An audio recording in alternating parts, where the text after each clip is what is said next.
ఈ ఆధార్ ద్వారా ఇంకా మరింత సేవలను విస్తృతపరిచేందుకు ఇక్కడ ఏం చేశారంటే ఆధార్ గుడ్ గవర్నెన్స్ పోర్టల్ అనేటువంటి దాన్ని తీసుకురావడం జరిగింది. దీని ద్వారా ఏం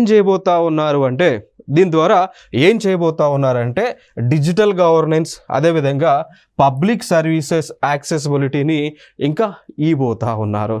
ఎట్లా ఇస్తారు అంటే ఇప్పుడు కొన్ని ప్రైవేట్ రంగ సంస్థలు ఉన్నాయండి, లైక్ కొన్ని బ్యాంక్స్, ప్రైవేట్ రంగ బ్యాంక్స్ ఉన్నాయి. సో అవి ఇక్కడ ఏం చేస్తూ ఉంటారు, అవి వాళ్ళకి అడ్రస్ వెరిఫికేషన్ లేదా పర్సన్ యొక్క ఐడెంటిటీ వెరిఫికేషన్ చాలా ఇంపార్టెంట్. బట్ ప్రతి బ్యాంకు కూడా ప్రతిసారి కూడా ఆ యొక్క కస్టమర్ దగ్గరికి వెళ్ళి వెరిఫికేషన్ చేయడానికి సులువు కాదు. సో ఈ టైం ఎక్కువగా తీసుకునేటువంటి సమయమున సో దాన్ని ప్రాసెస్ అనేటువంటిది వేగవంతం చేయడానికి ప్రభుత్వం ఏం చేసిందంటే ఎవరైతే ప్రైవేట్ రంగ సంస్థలు ఎవరైతే ఈ ఆధార్ గుడ్ గవర్నెన్స్ పోర్టల్లో రిజిస్టర్ చేసుకున్నటువంటి వారికి ఎవరైతే కస్టమర్స్ ఈ ఆధార్ కార్డ్స్ కలిగినటువంటి కస్టమర్స్ ఎవరైతే ఈ యొక్క ప్రైవేట్ రంగ సంస్థలను అప్రోచ్ అవుతారో సో ఆ సంస్థలకు ఆ వ్యక్తి యొక్క ఐడెంటిఫికేషన్ కానీ అడ్రస్ వెరిఫికేషన్ అవసరమైతే వెంటనే ఈ పోర్టల్ ద్వారా వెరిఫికేషన్ చేసుకోవచ్చు.